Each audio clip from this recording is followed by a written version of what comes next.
From tragedy, heroes are born. A man who is now being hailed as a hero for his pursuit of the gunman responsible for the Texas church shooting which left 26 people dead and 20 injured described the car chase that ended with a shooter crashing his vehicle. Johnny Langendorf was driving near the Sutherland Springs First Baptist Church on Sunday when he saw two men shooting at each other outside of the building. The two men involved in the exchange of gunfire were the church shooter, who has been identified as Devin Kelly, and a local area resident, Stephen Williford. As he was driving by, Langendorf said Williford asked him for help after the shooter was wounded and fled in his car. Williford then pursued the killer at speeds of over 95 miles per hour until, because of his wounds, Kelly ran his vehicle off the road and then shot himself dead. The other McCain reports, Texas church massacre, creepy atheist was stopped by armed citizen. Crucial facts about the shooting at First Baptist Church in Sutherland Springs, Texas, are beginning to emerge. The perpetrator, 26-year-old Devin Patrick Kelly, was given a bad conduct discharge from the Air Force 3 years ago after he assaulted his wife and infant child in 2012. Acquaintances of Kelly told the _Daily Mail _ that he was creepy, crazy and weird, with the habit of posting atheist rants online. In interviews this morning, Texas Governor Greg Abbott said that Kelly had been denied a state permit to carry a weapon, and Abbott also said he believes the investigation will show that the Sutherland Springs Church was not a target that Kelly chose at random. The Daily Beast reported Sunday that Kelly's estranged wife's mother listed a Sutherland Springs address, which seemed to indicate a motive of personal revenge. The slaughter at the church was stopped by an armed citizen. Two quick-thinking locals have been hailed as heroes for stopping the man responsible for the worst-ever mass shooting in Texas which left 26 dead.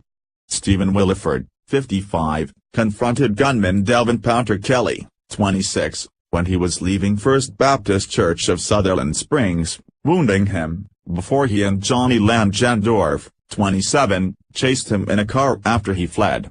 During the 95 miles per hour car chase, Kelly lost control of his vehicle and ran off the road, before shooting himself in the head. He called his father shortly before to say he had been shot and didn't think he was going to make it. Texas Department of Public Safety Regional Director Freeman Martin said Williford ran out his home barefoot with his rifle and engaged the suspect. Williford, a local plumber with no military experience, is however an excellent shot. And when he came face-to-face with Kelly, he shot in between his body armor, hitting him in his side. At this point Langendorf came across the exchange of fire. When Kelly dropped his Ruger assault rifle and fled in an SUV, Williford came up to Langendorf and hopped in his truck. The neighbor with the rifle came to my truck and he opened my door and said, "He shot up the church, and got in," Langendorf told Good Morning America. He said, "Chase him, so that's what I did. I just chase him." Langendorf told XOT 12 that he'd been speeding at 95 miles per hour, while on the phone to dispatch, while Williford kept his rifle trained on the gunman's car. As they approached a sharp curve in the road, near the 307 and 539, he said Kelly appeared to lose control and his car swerved off the road. "That's when I put the truck in park," he said. The other gentleman jumped out, and had his rifle on him.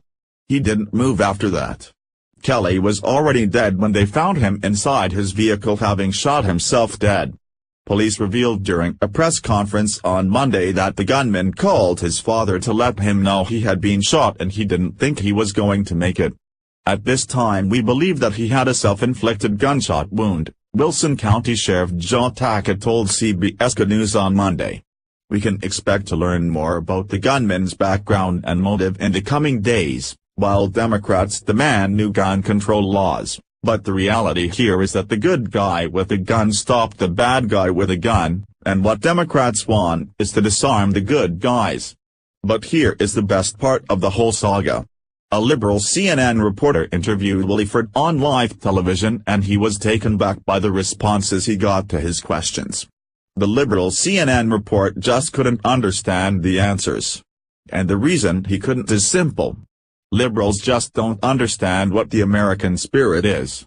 They don't understand American defiance. The American spirit is what made America what it is. We Americans never go around picking fights, but we will never run away from a fight neither. We are, and will always be, the first ones to lend a helping hand when the time comes that we are needed. Even when it comes to foreign nations. The motto "Land of the free and home of the brave" isn't just a motto. It's what we live by. We will never back down and we will never surrender. This hero, Mr. Williford, is the embodiment of that it is to be an American.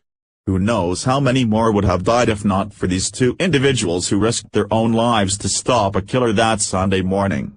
Please share in support of these two heroes. Follow us on Facebook at Freedom Daily.